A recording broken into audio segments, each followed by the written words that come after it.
Good afternoon, listeners. Today's talk is around trauma. I'll be starting a series, and today is part one of trauma, and it's entitled What is Trauma? If we look at understanding trauma, it can often be used as a buzzword of, oh, that was so traumatic, or that person's experienced trauma, or it was such a traumatizing experience.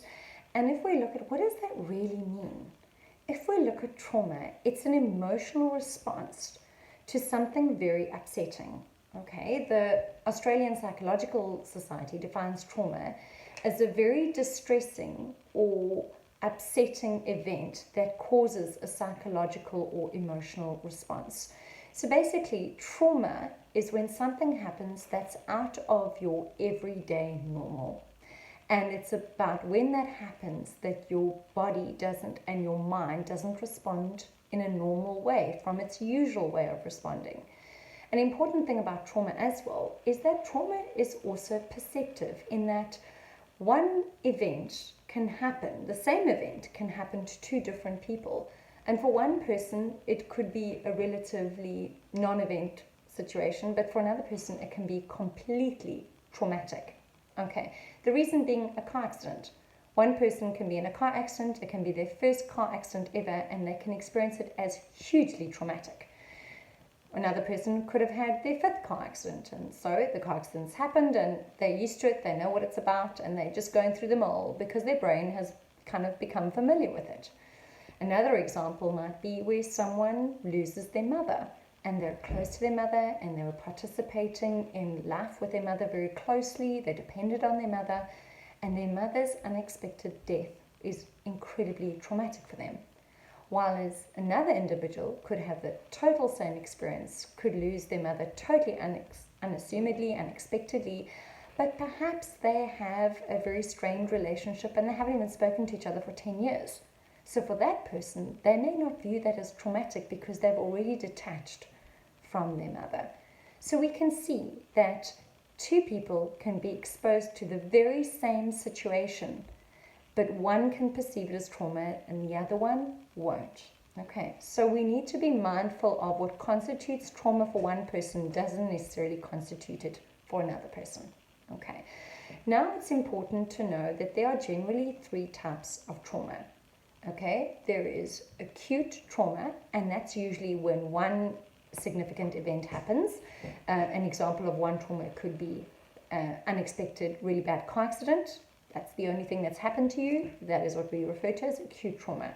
Okay, chronic trauma can be when you're in a certain situation where you're constantly being traumatized. So that is very typical of domestic violence relationships, people that are in emotionally abusive relationships, where as long as they keep choosing the relationship, they keep choosing the trauma that goes with that relationship, and it's enduring. Then there is something called complex trauma. Complex trauma is when someone is exposed to a range of varying traumas. An example might be an adult that as a child lost a parent very early, so there was the trauma of this unexpected loss. And then they are in a relationship where a partner constantly just neglects their needs, doesn't listen to them, goes out, does their own thing, cheats on them frequently. So there is another range of an emotionally abusive relationship, which is a different type of trauma. And that results in exposure to complex trauma. So as long as they keep choosing that relationship, they're still choosing the trauma that goes with that. Okay. So that's important to know in terms of the different types of trauma that's out there. Another important thing to acknowledge is how does a person tend to respond when they've been traumatized? Okay, so we refer to it as the 4 F's in terms of the way a person can respond. I'm sure many of you have heard about the fight or flight response. It's quite common terminology that gets thrown out. So the 4 F's firstly start with the fight response, where when you have been traumatized and you're stressed, you tend to fight. So these are usually angry people, highly irritable people, hostile people, very reactive people. If you say something you don't like, they tend to go at you.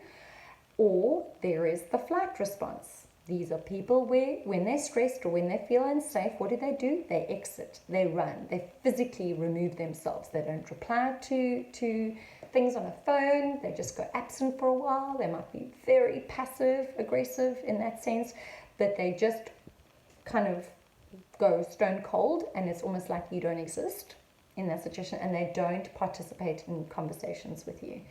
Then there is something called the freeze response. So these are people when there's a situation that makes them feel unsafe. What happens is they just freeze. They don't respond. They don't escape the situation. They don't fight in the situation, but you just don't get anything from them. So there's fight, flight, freeze, and then the last one is what we call the fawn response. Okay, the fawn response is actually a very common one that we see today in practice, and that is fawning over someone is people-pleasing tendencies. So they are the people that no matter what's going on, they won't think about how do they feel in a situation, what do they need in a situation. All they will do is say, yes, whatever you need, yes, I'll do it. So they are the people that are the people pleasers, the yes people. They'll just say whatever needs to be said to keep the peace.